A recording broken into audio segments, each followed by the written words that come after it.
menjadi ibu dan anak yang dirindukan surga, yang diinginkan Allah SWT, yang diridhoi Allah SWT, yang dicinta Allah SWT. Semua dari kita adalah anak bagi orang tua kita. Walaupun setua apapun juga dia tetap anak buat orang tuanya. Kan begitu? Kamu udah jadi orang tua, tapi kan kamu juga anak buat orang tuamu.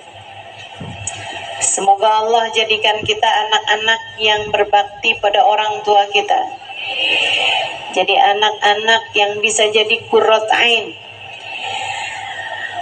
buat orang tua kita, insya Allah. Membanggakan, membahagiakan hati kedua orang tua kita yang masih ada di atas muka bumi ini ataupun yang sudah meninggal dunia di dalam alam kuburnya. Karena meskipun orang tua kita sudah meninggal dunia, jangan kamu pikir apa yang kamu lakukan dari kebaikan dan apa yang kamu lakukan dari dosa-dosa, jangan kamu pikir tidak sampai kepada orang tuamu yang sudah meninggal dunia. Sampai dilaporkan, mereka dengar, mereka tahu. Yang membuat hati mereka bahagia adalah ketaatan-ketaatanmu. Yang membuat hati mereka sedih adalah maksiat dan dosa-dosamu. Orang tua meskipun sudah meninggal dunia akan merasa bahagia dengan ketaatan dan kebaikan yang dilakukan anak-anaknya. Pun demikian akan bersedih hati dengan kemaksiatan dan dosa-dosa yang dilakukan oleh anak-anaknya. Sebab anak bagi orang tua adalah kelanjutan. Itu yang dimaksudkan dengan hadisnya Nabi Muhammad, idza mata ibnu adam inqata'a amaluhu illa min thalas, sadaqatun jariyah aw ilmun yuntafa' bih aw waladun salih yad'ulah. Kata Nabi, apabila seseorang meninggal dunia, terputus amal baiknya, terputus amal solehnya, dia nggak bisa lagi melakukan kebaikan-kebaikan di dunia dengan dirinya sendiri. Bukan artinya kalau didoakan orang doanya nggak sampai. Orang pengiriman pakai Shopee aja nyampe, pengiriman pakai JNE aja nyampe. Nah, sekarang teleponan ke luar negeri aja nyampe. Sekarang media sosial kamu upload di sini, yang di luar negeri tahu, lihat. Ini sekarang saya kalau live streaming di berbagai macam belahan dunia, mereka bisa dengar suara saya. Adakah menurutmu doa yang dipanjatkan seseorang untuk yang sudah meninggal dunia tidak sampai? Enggak gitu ceritanya. Enggak gitu ceritanya. Nabi Muhammad cerita bahwasanya kamu kalau sudah meninggal dunia, inqata amalu, terputus amalmu, kamu nggak bisa bikin kebaikan lagi. Kamu nggak bisa, saya mau tahajud malam pertama di kuburan, bisa? Nggak bisa. Itu maksudnya Nabi, inqata amalu, terputus amal kebaikan dirinya sendiri. Bukan artinya kebaikan orang lain yang ingin dihadiahkan kepadanya nggak sampai, nggak gitu. Sebab ketika Nabi Muhammad ditanya, ya Rasulullah, matat ummi walam tahujj, wahai Rasul, ibu saya meninggal dunia dan dia belum haji, alayyal hajj, apakah saya bisa menghajikan ibu saya yang meninggal dunia? Nabi Muhammad menjawab, na'am walaki ajr, Na'am walaki ajr. Ya, hajikanlah ibu kamu tersebut, walaki ajr, dan kamu juga tetap dapat pahalanya. Artinya, amal ibadah yang dilakukan seseorang untuk yang sudah meninggal dunia disampaikan Allah Subhanahu wa taala pahalanya, dan anak tersebut atau orang tersebut juga ikut tetap mendapatkan pahalanya. Begitu. Maka apapun yang dilakukan orang hidup untuk orang yang meninggal dunia, dengan rahmat cinta Allah Subhanahu wa taala akan disampaikan oleh Allah Subhanahu wa taala. Maka kalau kamu dengar-dengar ada orang bilang, "Gak usah tahlilan, gak bakalan nyampe. Gak usah kirim-kirim yasin, gak bakalan sampai. Gak usah lakukan kebaikan apapun diniatkan buat orang tua yang udah meninggal dunia, orang tuanya udah meninggal gak akan sampai." Orang udah meninggal dunia, kamu apa-apain gak akan sampai. Ini orang yang berpikiran seperti ini, kalau kamu pernah dengar-dengar gak usah ikutin.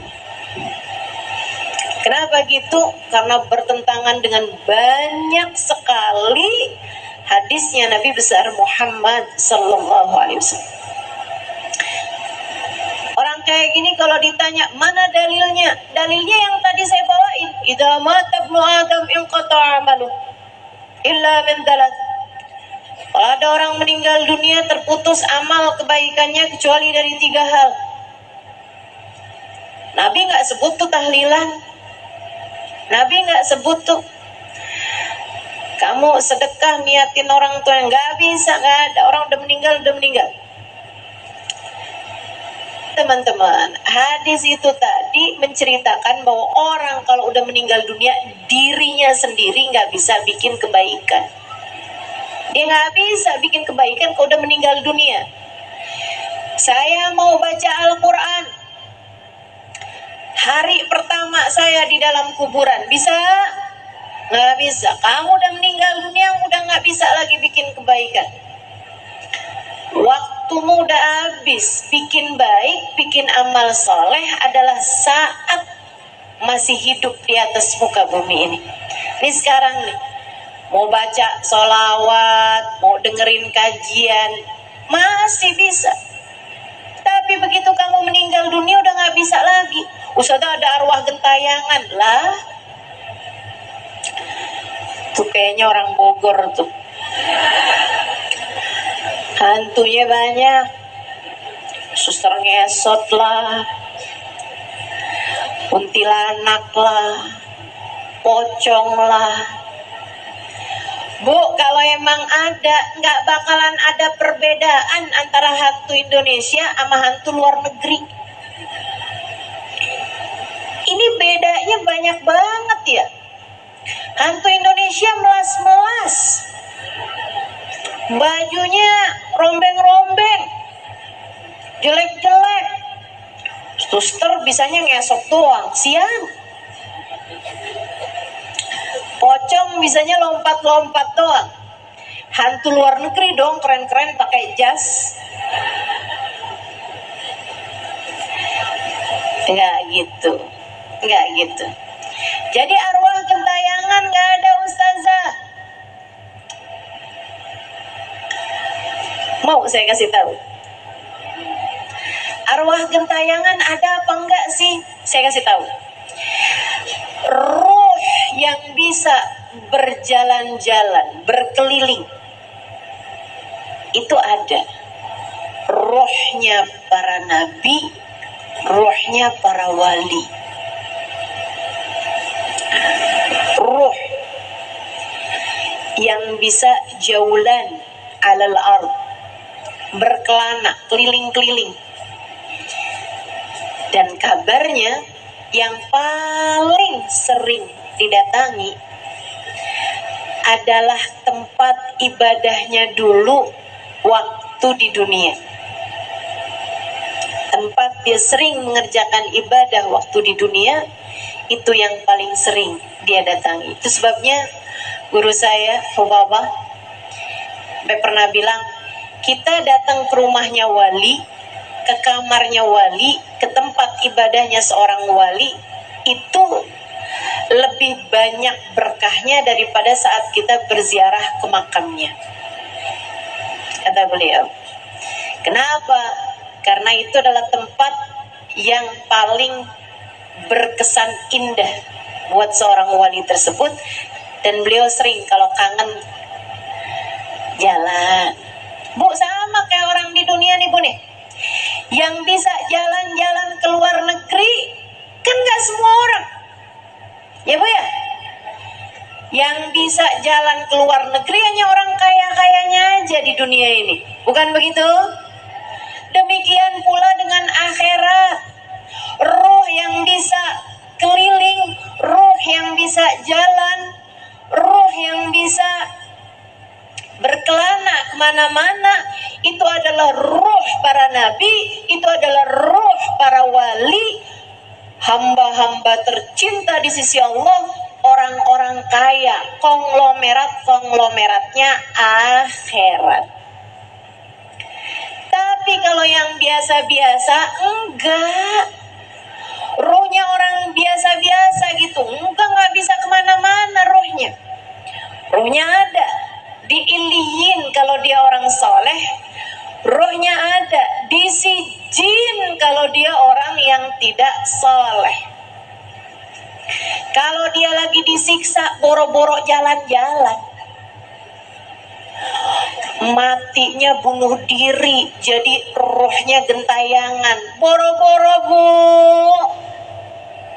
Matinya bunuh diri tuh berarti di dalam alam kubur kemungkinannya sedang dalam keadaan tersiksa. Boro-boro mau gangguin orang, boro-boro mau yang nggak mungkin banget mau main ciluk gitu sama orang. Gak ada ceritanya, jadi gak usah ada yang takut sama yang begituan. Tapi kata Ustazah, ruh bisa gentayangan, ruhnya para nabi, ruhnya para wali. Masa kamu takut ketemu ruhnya nabi? Andai kita diizinkan untuk dapat memandang wajahnya. Kalau ruhnya nabi jalan-jalan. Ini sudah 5 lagi ngaco, nilai ngaco. Enggak ngaco. Saya menyampaikan apa yang sudah disampaikan oleh Nabi saya Muhammad. Ma sallama alayya ahadun min ummati illa waradallahu alayya ruhi hatta arudda alaihi salam. Tidaklah umatku mengucap salam kepadaku melainkan Allah kembalikan rohku sehingga aku dapat menjawab salamnya. Kalau ada yang ucap salam padaku, entah dia sendirian, entah dia bersama-sama, entah dia mengatakan assalamu alayka ayyuhan nabi warahmatullahi wabarakatuh dengan hati penuh khusyuan, entah dia bersama-sama mengucapkan ya Nabi salam alaika, ya Rasul salam alaika, ya Habib salam alaika, salawatullah alaika. Kita ucap salam pada Nabi Muhammad. Kata Nabi Muhammad, Allah kembalikan ruhku sehingga aku pun kemudian datang untuk menjawab salamnya. Nabi yang bilang, Nabi yang cerita kalau rohnya bisa berkeliling menjawab salam-salam umatnya. Ada yang ngomong gini, ini kan gak masuk di akal nih. Orang kan maulidan, di sana bikin maulid, sana bikin maulid, sana bikin maulid. Apalagi kalau lagi datang bulan Maulid, yang sana ucap salam dengan hati tulus ikhlas. Saat sedang sholat, assalamualaikum ayyuhan nabi wa rahmatullahi wabarakatuh. Yang sana sholat, yang sana sholat, yang sana sholat. Hati mereka khusyuk. Gimana cara Nabi buat jawab salamnya? Nih nggak masuk akal nih, di luar nurul.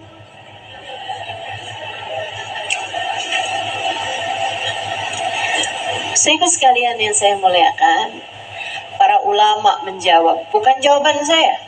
Para ulama menjawab seperti cahaya matahari. Kamu hanya perlu keluar dari rumah untuk bisa merasakan cahayanya. Kayak gitu. Nabi tuh kayak gitu. Nabi kayak gitu. Jadi tiap orang keluar rumah, sama kayak orang setiap kali ucap salam, tuh kayak lagi keluar dari rumah. Dia akan segera mendapatkan cahaya matahari. Sama kayak cahaya purnama di malam terang benderang, malam 15. Saudara sekalian yang saya muliakan, kamu hanya perlu keluar dari rumah untuk mendapatkan keindahan cahayanya. Tiap kali kita ucap salam kepada baginda Nabi, semacam kita keluar dari rumah untuk bisa merasakan indahnya cahaya rembulan. Sampai sini paham? Sampai sini paham? Insya Allah. Jadi roh yang gentayangan itu adalah rohnya orang-orang mulia. Roh yang bisa jalan keliling, pergi, datang ke bumi, itu adalah rohnya orang-orang mulia. Maka kita semestinya nggak pernah takut terhadap hal yang seperti itu. Tapi udah pernah lihat Ustazah? Lihat apa? Lihat hantu. Itu bayangan kamu aja kali. Beneran Ustazah, pintu tiba-tiba ketutup sendiri. Ada angin tuh kali. Beneran Ustazah, ada hantunya. Beneran ada hantunya. Itu teman-teman saya sekalian bukan roh yang gentayangan, melainkan jin. Ya kan jadi tetap takut ya Ustazah. Nih saya kasih tahu biar nggak takut lagi sama jin. Ya, jin itu nggak ada yang bisa menampakkan diri. Jin itu tidak menampakkan diri kepada manusia kecuali di saat dia sedang lemah, di saat dia sedang sakit, sedang lemah, sedang bermasalah. Sama kayak manusia tuh kalau lagi sakit, ya kan? Dia jadi lemah gitu. Nah itu kayak gitu pula dengan alam jin. Kabarnya begitu. Jin itu kalau lagi datang kepada manusia atau lagi menampakkan diri kepada manusia, itu adalah karena dia sedang lemah, sedang bermasalah, atau sedang sakit. Nah kamu takut apa orang sakit? Jadi kalau ada jin menampakkan diri kepadamu, jangan lari, tanyain aja ada masalah apa ente bro.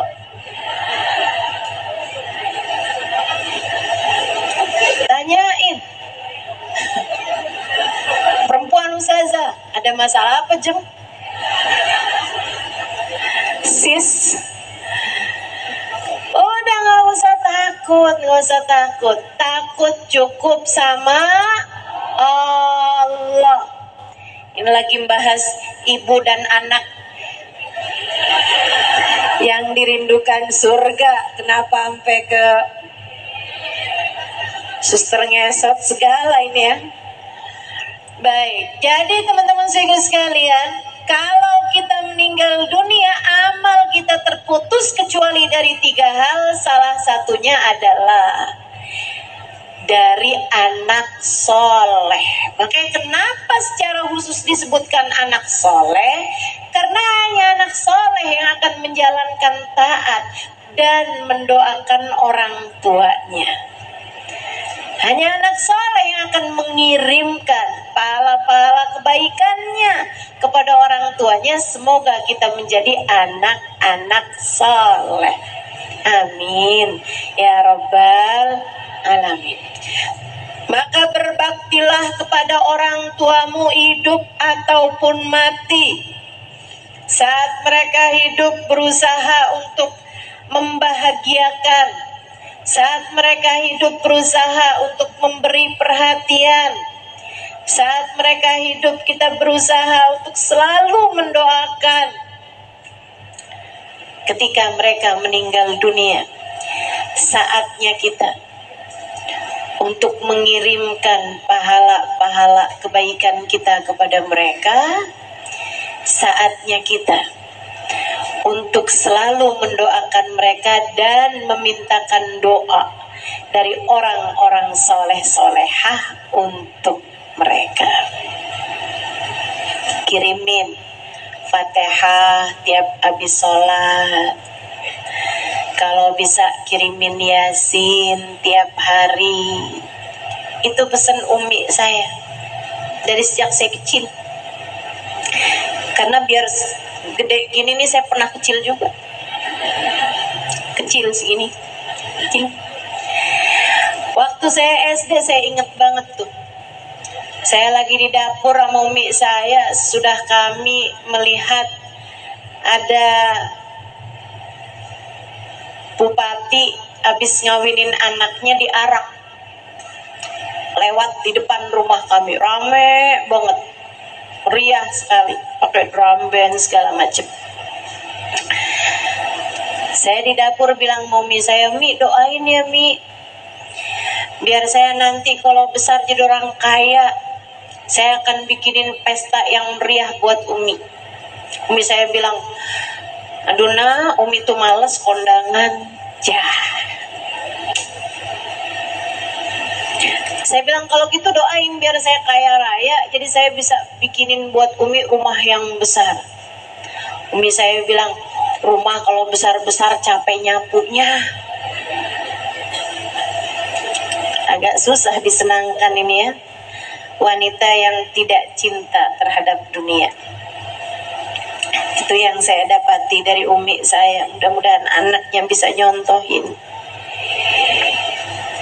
Urusan dunia beliau sudah tidak lagi tertarik terhadapnya. Saya bilang sama beliau, kalau gitu Mi doain saya biar saya kaya. Intinya anaknya pengen kaya nih. Doain saya biar kaya Mi, nanti Umi bisa saya ajakin jalan-jalan kemana-mana. Umi saya bilang, Umi males jalan-jalan. Umi tempat yang pengen Umi datengin cuman Mekah Madinah untuk mengerjakan haji, dan Umi udah pernah pergi haji. Maaf. Jadi bingung saya. Akhirnya saya yang balik tanya Umi saya, terus Umi pengennya saya kayak gimana Mi? Umi saya bilang, Umi kepengen anak-anak Umi kalau Umi meninggal dunia nanti nggak keberatan buat baca Yasin tiap pagi, dihadiahkan buat Umi. Dari sejak saya kecil saya dengar hal yang semacam itu dari Umi saya, membuat saya jadi ngerti gimana cara membahagiakan Umi saya adalah dengan berusaha untuk menjadi hamba Allah yang benar, hamba Allah yang baik, biar saya bisa menyenangkan hati Umi saya dari sejak Umi saya masih hidup sampai Umi saya meninggal dunia. Biar bisa saya menyenangkan hati orang tua saya dari sejak mereka masih ada di atas muka bumi sampai kelak mereka masuk ke dalam kuburan. Saya yakin umi saya dengan pesannya di dalam kubur ini. Umi saya udah meninggal tahun 2022, baru aja ya, belum 2 tahun, bulan November. Saya yakin umi saya dalam alam kuburnya nggak pernah nyeselin, kenapa dulu tuh ya nggak minta aja dijajanin, pasti nggak pernah nyesel. Kenapa waktu anak saya tanya apa yang saya inginkan, kenapa saya nggak minta aja rumah yang besar, nggak pernah nyesel. Beliau bahkan saya rasa berbahagia bahwa semasa hidup di dunia ia hanya memesankan anak-anaknya agar menjadi anak-anak yang soleh-soleh, kemudian berkenan mengirimkan bacaan surat Yasin setiap pagi. Sebab Nabi Muhammad berkata, Iqra'u ala mautakum Yasin. Bacakan untuk orang-orang yang sudah meninggal dunia di antara kalian surat Yasin. Bacain surat Yasin, memberi keringanan dan ampunan bagi orang tuamu yang sudah meninggal dunia. Teman-teman saudara sekalian yang saya muliakan, tapi kan itu dari anak. Kalau dari orang lain, apa bisa nyampe doa-doa kita kepada mereka? Bu, Kak, Dek, Nak, dengerin. Ini memang nggak terlalu terkait pembahasan kita, tapi saya rasa saya harus menyampaikannya kepadamu biar hatimu jadi tenang. Biar nanti kalau ada orang-orang menyampaikan tahlilan nggak nyampe, doa buat arwah yang sudah meninggal dunia nggak nyampe, doain tetangga nggak perlu, doain siapa nggak perlu, gitu. Kamu jadi punya ketetapan hati. Saya sampaikan ini bukan buat kamu jawabin orang yang ngomong kayak begitu, karena ilmu kita bukan ilmu untuk berdebat, melainkan ilmu untuk diamalkan. Sampai sini jelas? Sampai sini paham? Ilmu kita ini teman-teman, ilmu para ulama-ulama, para orang-orang saleh yang ada di atas kita ini, ilmu yang mereka sampaikan untuk diamalkan, untuk dikerjakan, bukan ilmu untuk memperdebatkan, bukan ilmu buat kamu harus jawab begini kalau ada orang ngomong kayak begini. Enggak. Saya nggak mau kalau kamu dengan ilmu yang saya sampaikan jadi orang yang ahli debat, nggak mau saya. Saya mau kalau dengan ilmu saya kamu bisa ngamalin dengan hati yang tenang karena kamu tahu landasan hukumnya. Saudaraku sekalian saya muliakan, akbar dalil, kata guru saya Sayyidil Habib Umar bin Hafid, akbar dalil ala wusulid du'a lil amwat, sebesar-besar dalil yang menunjukkan bahwasanya doanya orang yang hidup buat orang yang sudah meninggal dunia adalah kewajiban sholat jenazah. Ibu kalau nyolatin jenazah ngapain kalau bukan doain buat mayit? Bahkan nggak pakai ruku, nggak pakai sujud. Orang kalau nyolatin jenazah nih kan udah meninggal tuh, ya kan? Kan itu Allahumma ufir lahu warhamhu wa'afihi wa'fu anhu. Ya Allah ampunin dia, ya Allah sayangin dia, ya Allah ampuni dosa-dosanya, ya Allah gugurkan kesalahan-kesalahannya. Allahumma ufir lahu warhamhu wa'afihi wa'fu anhu, selamatkanlah dia ya Allah. Saudara sekalian saya muliakan, kalau doanya orang yang hidup buat orang yang mati nggak nyampe, ngapain Allah perintahkan sholat jenazah? Masa Allah mau perintahkan sholat jenazah, kamu doain ya mayatnya tapi nggak nyampe loh? Nggak mungkin. Didoain karena sampai. Apakah sholat jenazah diwajibkan hanya untuk anak? Enggak dong. Kasian banget yang gak punya anak. Sholat jenazah buat siapa dunia, sholatin jenazahnya, kan begitu? Kita nyolatin jenazahnya orang yang sudah meninggal dunia, kita doain orang tersebut. Udah mati apa masih hidup? Udah mati, nyampe apa nggak nyampe? Nyampe, nggak mungkin nggak nyampe kalau Allah yang subhanahu wa ta'ala yang perintahkan. Karenanya, kalau kamu lagi hadir tahlilan, kamu tahu nyampe kok ini. Kenapa bisa nyampe? Ya kalau nggak nyampe Allah nggak akan perintahkan sholat jenazah. Itu kan karena baru meninggal. Maksud kamu ada perbedaan gitu? Sama-sama udah meninggalnya kok mau lama kek? Mau mayat lama? Mau mayat baru, ya kan? Semuanya sama-sama udah meninggal dunia. Kita doakan, doa kita sampai sini jelas. Saudaraku sekalian, saya muliakan, semoga kita semua menjadi anak yang berbakti buat kedua orang tua kita. Karena itu adalah salah satu dari amal-amal terbaik di sisi Allah Subhanahu wa ta'ala. Ketika datang seorang pemuda pada Nabi kita Muhammad sallallahu alaihi wasallam, dia bertanya, "Ya Rasulullah, man ahaqqun nas an abirra ilaih?" Wahai Rasul, siapa orang yang paling layak mendapatkan kebaikanku? Siapa orang yang saya mestinya berbuat baik nomor satu sama dia? Nabi Muhammad menjawab, ummuka, ibu kamu. Tummaman, siapa lagi Rasul? Ummuka, ibu kamu. Tummaman, siapa lagi Rasul? Ummuka, ibu kamu. Tummaman, siapa lagi habis itu Rasul? Abuka, bapak kamu. Ibu baru bapak. Artinya haknya ibu 3 kali haknya bapak.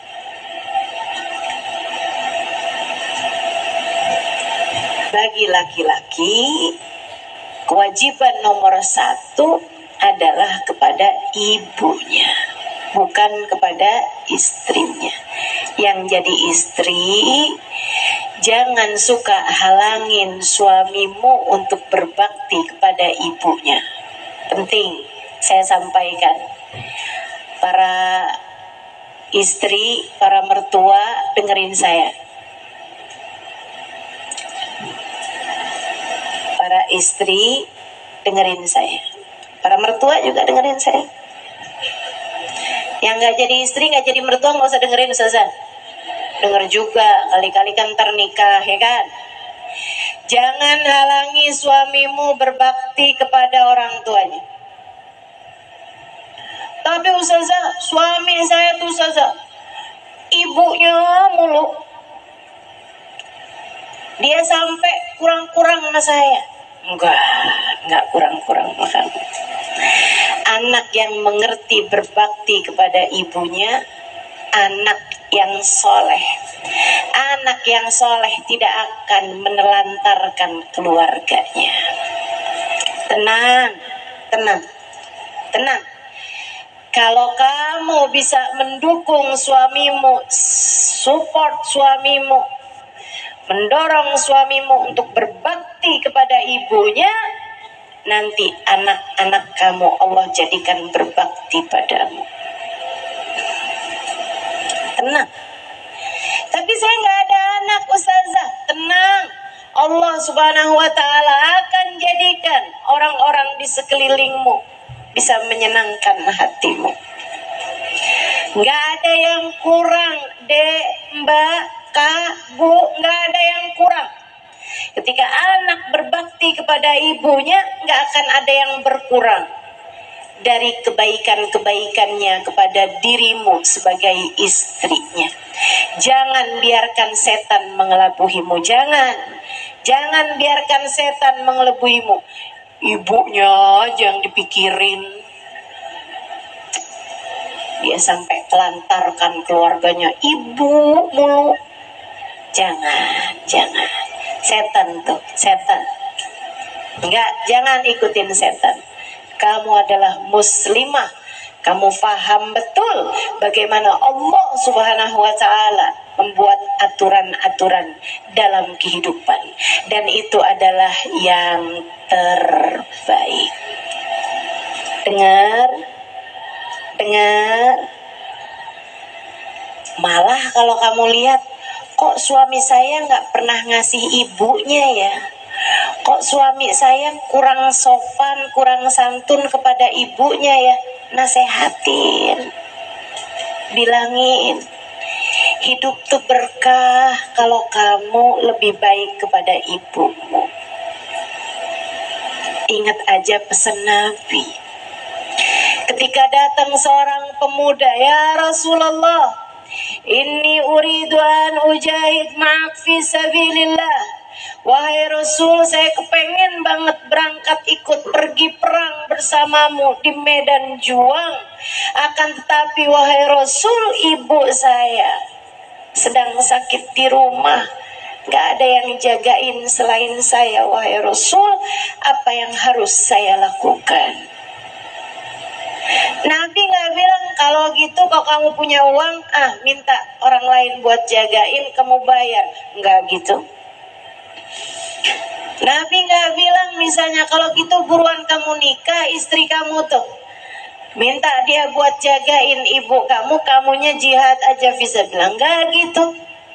Nabi Muhammad bilang kepada laki-laki tersebut, pada pemuda tersebut, kata Nabi Muhammad, idan fafiha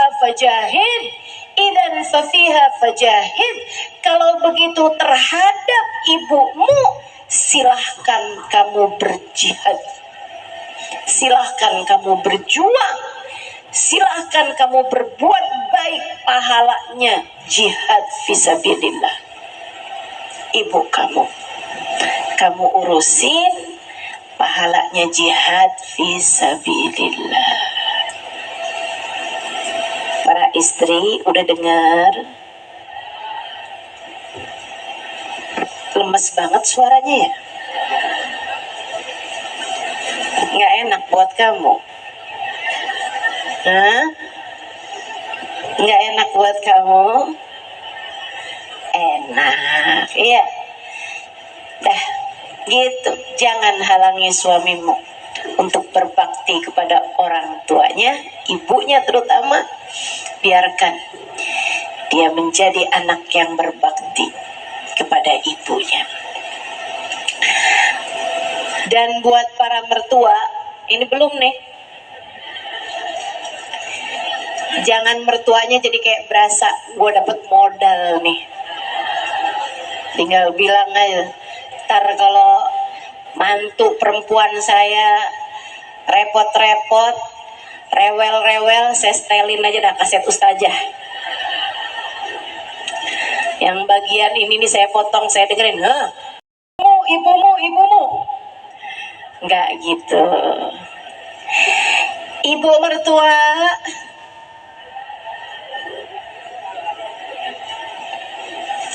yang sayang sama mantu,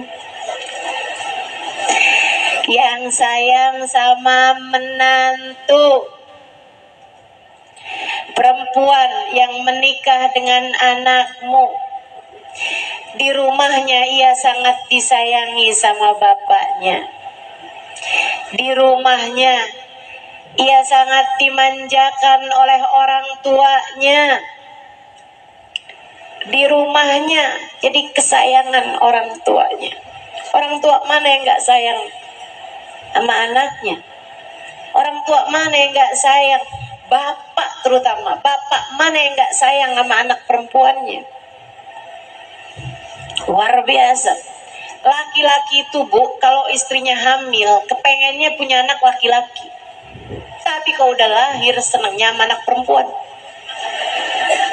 Coba liatin. Bapak tuh kayak gitu.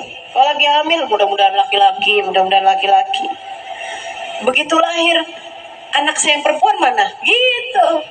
Masya Allah, yang dicari anak perempuan.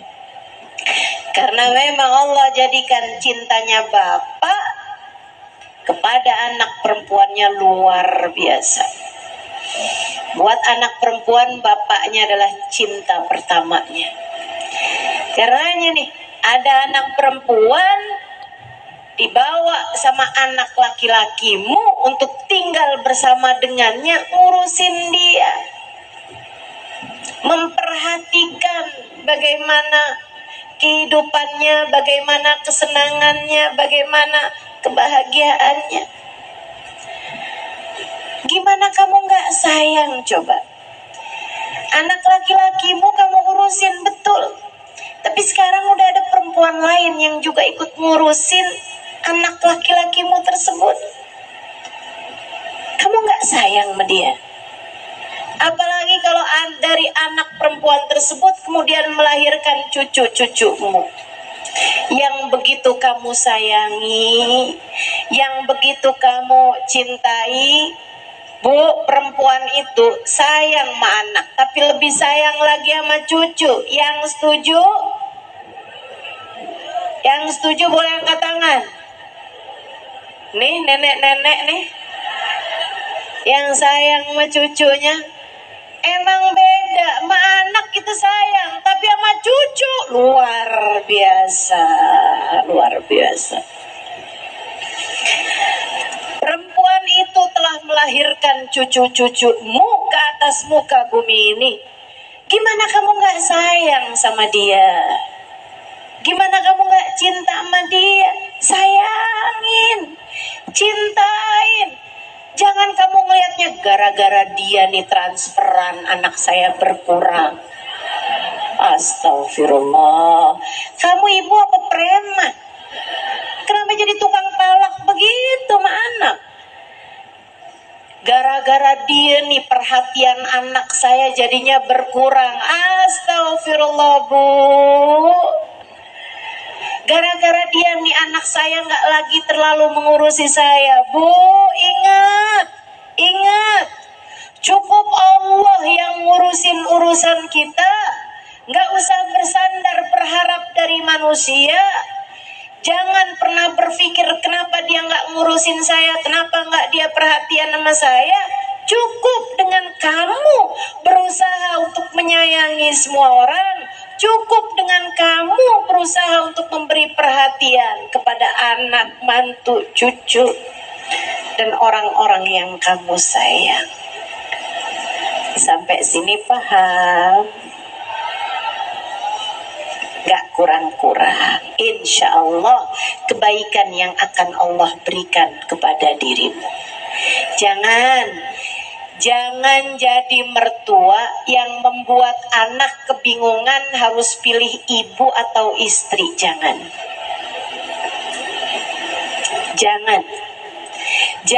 jadi mertua yang membuat anak laki-lakimu kebingungan nih, kalau kayak gini nih saya mesti duluan ibu apa duluan istri saya. Jangan. Biarkan anak-anakmu menjadi anak-anak yang memiliki kehidupan yang baik dalam rumah tangganya. Apalagi kalau kamu sampai sebagai mertua berusaha memisahkan anakmu dari istrinya. Jangan. Anakmu sayang sama istrinya, tapi karena kamu gak sayang sama menantumu, kamu minta anakmu untuk pilih mama atau istrimu itu. Jangan, Bu, jangan. Atau kamu jelek-jelekkan menantumu tersebut sehingga anakmu kemudian hatinya jadi tidak lagi cinta, tidak lagi sayang kepada istrinya. Hati-hati. Kata Nabi Muhammad alaihi salatu wassalam, man farraq, siapa yang memisahkan baina mri'in wa habibah, siapa yang memisahkan antara seseorang dengan yang dia cintai, Allah akan pisahkan dia dari yang dia cintai di akhirat nanti. A'udzubillah min dzalik. Insyaallah yang jadi istri biar jadi istri yang soleha, yang jadi mertua biar jadi mertua yang soleha, yang jadi ibu biar jadi ibu yang soleha. Insya Ustazah, anak saya masih kecil-kecil, apa nih yang harus saya lakukan biar menjadi ibu yang dirindukan surga, biar jadi ibu yang bahagia dunia hingga akhirat? Bu, Dek, yang pada punya anak masih kecil-kecil nih kan, umurnya di bawah saya nih rata-rata. Dengerin saya. Saya kalau ditanya apa kewajiban orang tua terhadap anaknya, saya akan jawab apa yang disampaikan Nabi Muhammad alaihissalam. Hak anak dari orang tuanya ada 3. Yang 2 gampang nih, yang 3 nih panjang. Yang 1 kata Nabi Muhammad, an yusammihi bismin hasan, kasih nama anakmu dengan nama yang bagus. Kamu kalau punya anak, kasih nama anakmu dengan nama yang bagus. Samu auladakum bismin hasan fa innahum sayunadawna yaumal qiyamah bi asfa'ihim.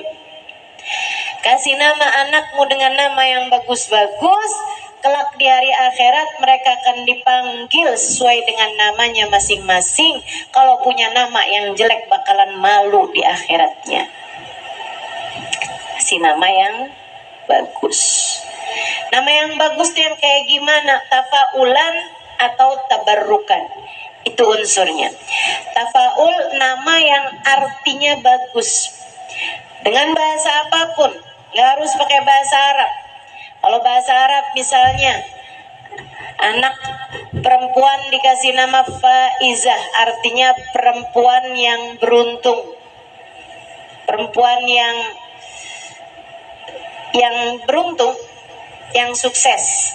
Faizah. Kalau laki-laki ya berarti Faiz, kan gitu ya. Perempuan muti'ah, artinya perempuan yang taat. Kalau laki-laki muti', misalnya begitu, yang artinya bagus gitu. Halimah, artinya wanita yang bijaksana. Meskipun sampai sekarang saya belum bijaksana nih, masih bijak sini, belum kesana ya, masih sini. Sedikit sekalian, atau unsurnya tabarrukan. Tabarrukan itu ngasih nama anak dengan nama orang-orang terdahulu yang soleh-solehah, yang alim, yang alimah, biar anak kita bisa jadi sealim dia, sesoleh dia, gitu. Nah, kalau unsurnya tabarruk, ya, nyari berkah dengan nama tersebut, maka yang paling afdolnya nama bagi laki-laki adalah Muhammad. Afdolnya nama kalau unsurnya tafaul, yang artinya bagus, afdolul asma, kata Nabi Muhammad, Abdullah wa Abdurrahman. Buat laki-laki ini kan, sebaik-baik nama bagi laki-laki, unsurnya tafaul tadi itu yang artinya bagus adalah Abdullah, hambanya Allah, atau Abdurrahman, hambanya Allah yang maha rahman. Kalau unsurnya tabarruk, sebaik-baik nama bagi laki-laki adalah Muhammad atau Ahmad. Sebab kedua nama itu adalah namanya manusia terindah, manusia terbaik, baginda kita Nabi besar Muhammad, yang namanya di bumi lebih terkenal dengan nama Muhammad, namanya di langit lebih terkenal dengan nama Ahmad. Nah itu seindah-indah nama buat kita tabarrukan. Setiap kali panggil nih Muhammad, harapmu, doamu, ya Allah, jadikanlah ia dapat berkahnya Nabi Muhammad. Ya Allah, karuniakan kepadanya akhlak seperti akhlaknya Nabi Muhammad. Karenanya saya lebih setuju kalau kamu punya anak namanya Muhammad, panggil lengkap aja. Jangan disingkat-singkat, Met, Ahmad, gitu ya, Jangan, dah biarin panggil nama dengan nama Muhammad. Tiap kali kamu panggil, niatin doa.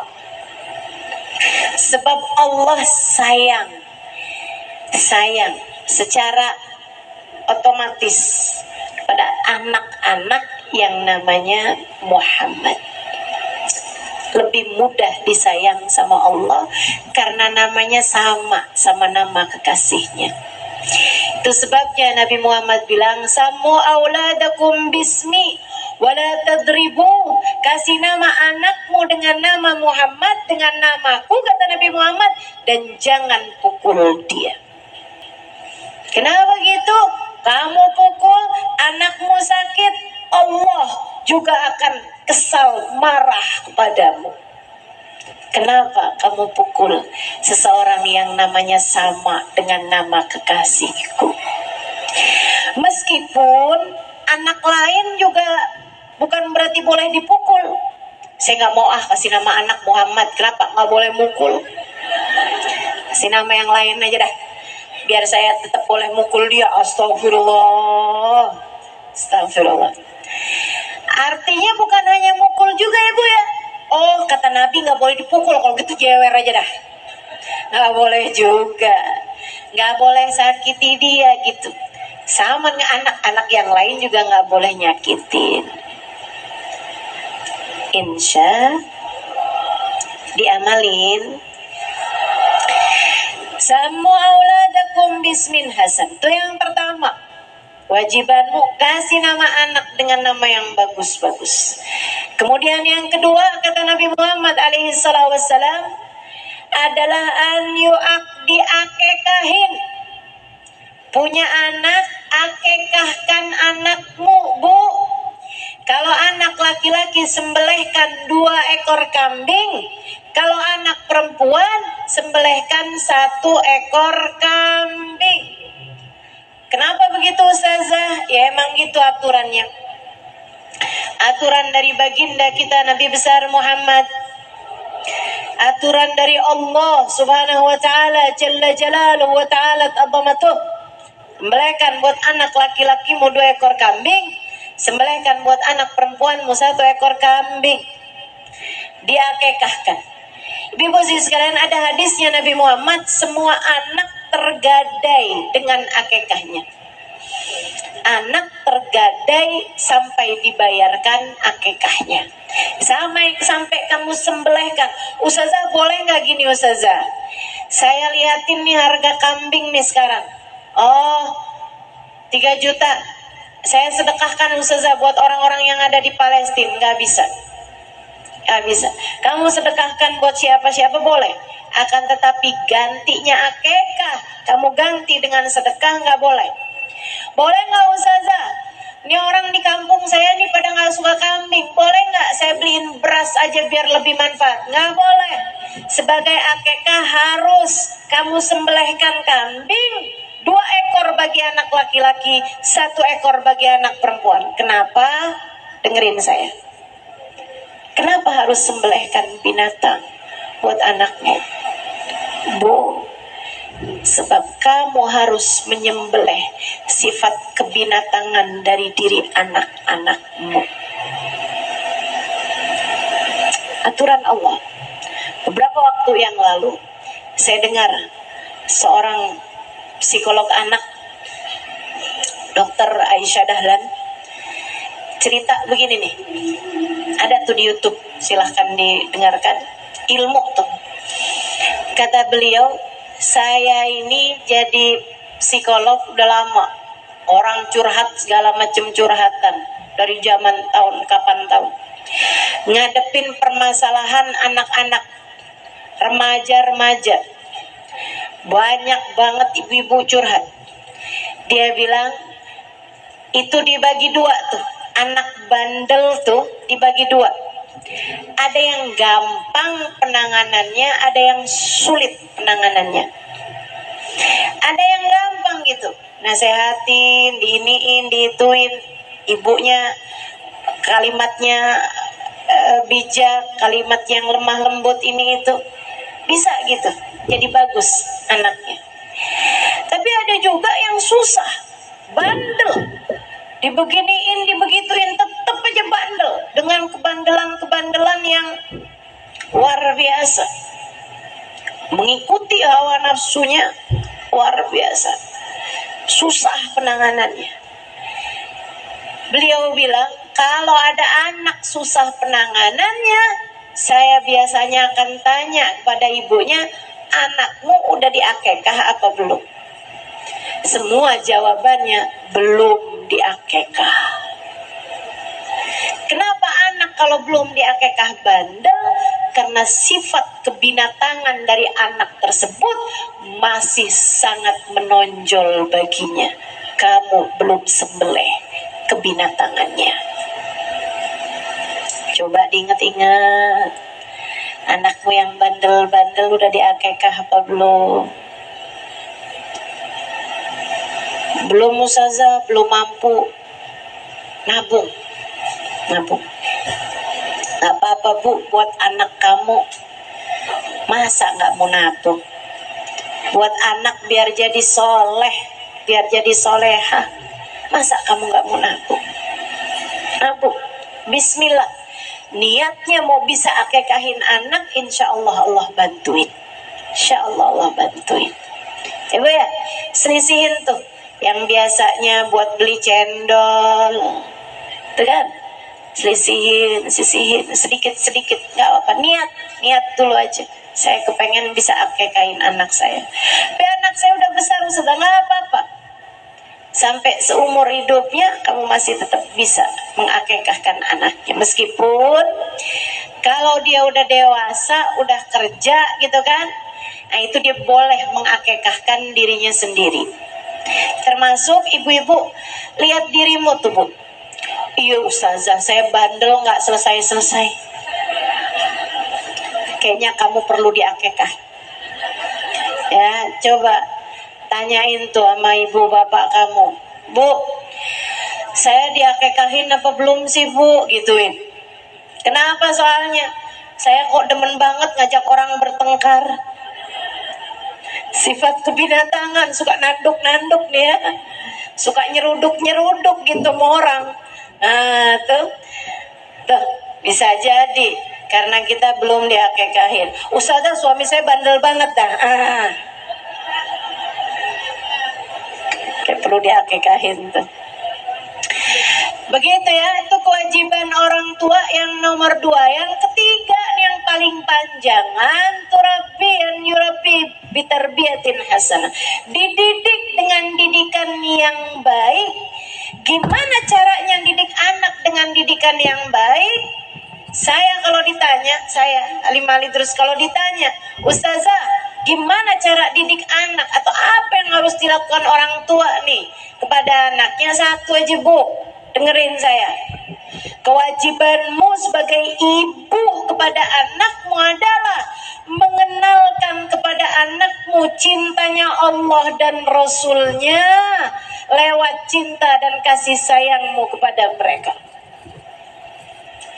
Kenalkan kasih sayang Allah kepada anak-anakmu lewat kasih sayangmu kepada anak-anakmu yang sayang sama anak, yang sayang sama anak. Jangan pernah pukul, jangan pernah ngomong kasar, jangan pernah ngomong kotor sama anak, jangan. Apalagi kamu panggil dengan nama-nama binatang, jangan. Anakmu kalau bukan kamu sebagai ibunya yang sayang sama dia, siapa lagi? Ibu tuh sayangnya sepanjang jalan. Lah kamu nggak mukul sama anak, kamu jewer anak kamu kata-katain anak kamu di depan teman-temannya. Kamu kayaknya jalan buntu nih jangan. Kasih sayang ibu sepanjang jalan. Jalannya jalan buntu ternyata. Pendek bener kasih sayangnya. Habisnya anak saya bandel, Ustazah. Nggak ada anak bandel. Nggak ada anak bandel. Anak kecil bandel nggak ada. Yang ada adalah anak yang berusaha berusaha mencari perhatian orang tuanya dengan cara-cara yang tidak baik, karena saat ia mencari perhatian dengan cara-cara yang baik, orang tuanya tidak cukup memberi perhatian padanya. Kamu jarang peluk anakmu, kamu jarang puji anakmu, kamu jarang menunjukkan kasih sayang kepada anakmu. Anakmu kemudian mencari perhatianmu bahkan dengan cara-cara yang tidak baik. Gak kesian apa sama anaknya? Coba kamu lebih sering pelukin anak, ciumin anak. Coba kamu lebih sering bilang sama anak, "Nah, Mama sayang sama kamu, Mama cinta sama kamu." Nah, andai Mama dikasih pilihan, dikasih rumah gedongan, atau dikasih kamu, dikasih mobil mewah, atau dikasih kamu, bahkan dikasih gunung emas, atau dikasih kamu, Mama akan tetap memilih dikasih kamu. Nah, kamu adalah hadiah terindah yang Allah berikan dalam kehidupan Mama. Andai kamu bisa lebih sering memberi kasih sayang kepada anak-anakmu, anak-anakmu tidak akan berusaha mencari kasih sayang dengan cara-cara yang tidak kamu inginkan. Sayangi anak. Sayangi anak. Kenalkan Allah kepada mereka. Kalau kamu udah sesayang itu sama anak, kamu tinggal bilang sama anak, "Nah, Mama tuh sayang banget sama kamu. Kamu rasakan?" "Iya, Ma." "Kamu tahu, Nak, kasih sayang Mama sama kamu kalah sama sayangnya Allah sama kamu. Ada yang lebih sayang daripada Mama sama kamu, Allah Subhanahu wa ta'ala." Anakmu bisa jadi tambah lebih dekat sama Allah kalau kamunya penuh sayang sama mereka. Kamu kalau udah bisa sayangin anak dan anak berasa disayang sama dirimu, gampang ketika kamu bilang, "Nak, tahu nggak, Nabi Muhammad tuh, Nak, lebih sayang sama kamu daripada Mama sama kamu." Bisa. Tapi kalau kamu bahkan tidak memberi kasih sayang kepada anak-anakmu, bagaimana caramu mengenalkan kasih sayang Allah dan Rasulnya kepada mereka? Yang sayang, yang sayang, yang sayang. Nanti anak saya jadi manja, Ustazah, kalau saya sayang. Siapa bilang? Gak ada ceritanya begitu. Sayyidah Fatimah bercerita, di awal-awal Islam, ayahku sering pulang dalam keadaan tidak selamat, sering pulang dalam keadaan debu melumuri tubuhnya yang mulia, sering pulang dalam keadaan memar badannya karena dipukul orang. Hal pertama yang dilakukan Nabi pada saat tersebut ketika masuk ke dalam rumahnya adalah memanggil putrinya Fatimah, kemudian memeluknya erat, menyayangi, mencintai, memeluk, mencium keningnya dengan penuh rasa sayang. Bu, kalau dengan kamu sayang dia bakal jadi manja, niscaya tak akan kita dapati Sayyidah Fatimah, wanita yang begitu disayangi oleh orang tuanya, menjadi wanita yang begitu kuat menghadapi berbagai macam ujian dalam kehidupan. yang sayang sama anak, yang sayang sama anak. Perlu kayaknya kamu duduk sama anak secara serius, satu-satu. Nah, mama sayang banget sama kamu, sayang banget sama kamu. Gak bisa diukur kasih sayang mama sama kamu.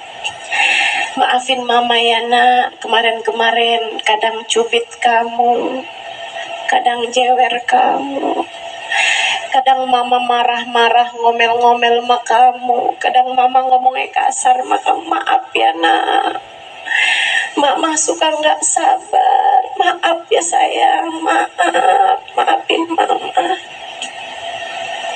maafin mama.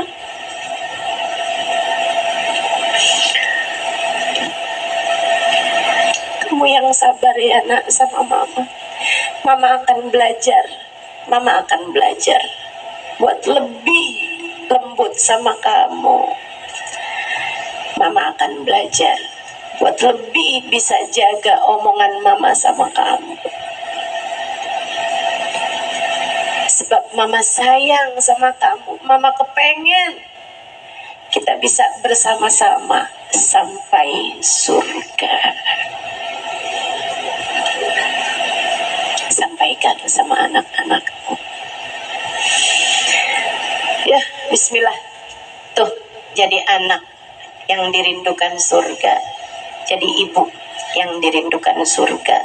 Mudah-mudahan bisa kita amalkan dalam kehidupan. Saya kasih tips ibu-ibu sekalian sama rumah tangganya ya. Kalau masuk rumah baca ayat kursi, biar setannya nggak terlalu banyak ada di dalam rumah kita. Akhirnya bawaan panas, setan kan dari api tuh. Nah, api itu kan panas, jadinya kamu lihat anak bawaan pengen marah mulu, anak juga ngelihat emaknya bawaan pengen kabur mulu. Saya nggak seneng gitu ketemu sama ibunya. Suami lihat istri bawaan pengen marah mulu, tiap masuk rumah baca ayat kursi. Diamalin, insya Allah. Kalau kepengen rezekinya lancar dalam rumah, tiap masuk rumah baca surat Al-Ikhlas. Habis ucap salam, tiap masuk rumah baca surat Al-Ikhlas. Kemudian Bu, yang sering doain baik buat anak, yang sering doain baik buat anak. Saya sangat serius ini bilang sama kamu. Kalau kamu punya anak, ya Allah, kok saya susah banget yang ngasih tahu dia. Bu, ini ada cerita nih, terakhir nih ya, dari Habib Muhammad bin Abdullah Al-Haddad. Diceritakan oleh putri beliau Hubabah Syarifah ketika kedatangan beliau beberapa bulan yang lalu di Indonesia. Beliau ada cerita, ada seorang ibu datang pada ayah saya dengan nangis-nangis. Bib, doain anak saya, Bib, bandelnya luar biasa. Susah saya bilangin, gak dengerin omongan saya, Bib. Susah saya omonginnya, Bib. Susah saya didiknya, Bib. Tolongin saya, doain anak saya. Habibnya bilang, Habib Muhammad bin Abdullah Al-Haddad, seorang wali besar, gurunya guru saya, Habib Umar bin Hafid, sekaligus mertua, sekaligus ayah dari guru saya, Hubabah Nur, Hubabah Ummu Salim. Beliau mengatakan, Bu, saya akan bantu anak ibu doain, tapi Bu, saya kasih tahu, doanya ibu itu lebih mustajab daripada doa siapapun buat anaknya. Doamu buat anakmu mustajab, lebih mustajab daripada doa siapapun. Katanya Nabi Muhammad, doaul walidah liwaladihi kadu'ain nabi li ummati. Doanya ibu pada anaknya, doanya orang tua pada anaknya lebih mustajab, setara dengan doanya Nabi buat umatnya, mustajab. Kamu hanya perlu untuk serius doainnya. Bangunlah di waktu malam tahajud. Habis tahajud kayak kamu nangis sama saya, kata Habib Muhammad, nangis jugalah kepada Allah. nangis sama Allah. Ya Allah, liatin anak saya, Allah. Liatin anak saya dengan pandangan kasih sayang-Mu. Benerin anak saya, ya Allah. Solehkan anak saya, ya Allah. Bahasamu sendiri udah. Bahasamu sendiri. Ya Allah, bahagiakan anak saya dunia akhirat, ya Allah. Benerin anak saya, ya Allah. Biar nanti di akhirat bisa ada dalam rombongan Nabi Muhammad. Doa kayak begitu. Buat anakmu, buat cucumu tuh. Doa. Dikerjain Bu sama si ibu ini. Tapi ya memang gak instan yang namanya doa tuh. Bukan kayak nyeplok telur. Habis selesai doa langsung kita lihat ijabahnya, enggak. Bertahun ibu ini doa. Subhanallah, kata Bapak Syarifah, saya mendapati anak ini salah satu dari anak paling soleh di kampung kami. Dia hafal Al-Quran di usia muda. Bahkan dia pernah mengerjakan sholat malam 2 rakaat dengan membaca Al-Quran 30 juz dalam sholatnya. Luar biasa. Luar biasa. Doa ibu. Diamalin, insya Allah. Yuk kita angkat tangan kita. Kita minta pada Allah Subhanahu Wa Taala, ya Allah, pandang orang tua kami dengan pandangan kasih sayang-Mu. Bahagiakan mereka dimanapun saja mereka berada, ya Allah. Yang masih ada di atas muka bumi, sehatkan badannya, ya Allah. Bahagiakan hatinya, ya Allah. Sehatkan badannya, bahagiakan hatinya. Mudahkan mereka mengerjakan taat kepadamu, ya Allah. Ampuni dosa-dosanya, tutup aib-aibnya. Yang sudah meninggal dunia, ya Allah, hanya Engkau yang dapat melakukannya. Jamulah orang tua kami dengan jamuan terindah di sisi-Mu, ya Allah. Ridhoi dan terima orang tua kami, ya Allah. Perkenankan mereka dapat berjumpa dengan Nabi Muhammad. Perkenankan mereka dapat berjumpa dengan Nabi Muhammad. Perkenankan mereka mendapat syafaat Nabi Muhammad. Ya Allah, anak-anak kami, cucu-cucu kami, orang-orang yang kami sayangi, pandang mereka dengan pandangan kasih sayang-Mu, ya Allah.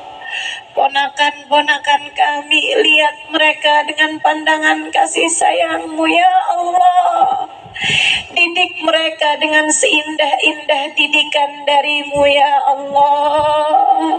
Mudahkan mereka mengerjakan taat. Jadikan mereka hamba-Mu yang soleh-solehah, ya Allah. Dekatkan mereka kepada Nabi Muhammad. Dekatkan Nabi Muhammad untuk mereka, ya Allah. Kepadamu kami mohon, ya Allah. Ampunilah dosa kami. Ampunilah dosa kedua orang tua kami. Ampuni dosa anak-anak kami dan semua orang-orang yang kami sayangi. Hidupkan kami dengan kehidupan yang baik. Matikan kami dalam husnul khatimah. Di akhirat nanti, ya Allah, masukkan kami semua ke dalam surga-Mu tanpa hisab, tanpa adab, tanpa itab. Birahmatika ya arhamar rahimin. Wa sallallahu ala sayyidina Muhammadin wa ala alihi wa sahbihi wa sallam. Bifadli subhana rabbika rabbil izzati amma yasifun. Wa salamun ala al-mursalin. Walhamdulillahi rabbil alamin. Wa ila hadratin nabi al-Fatiha.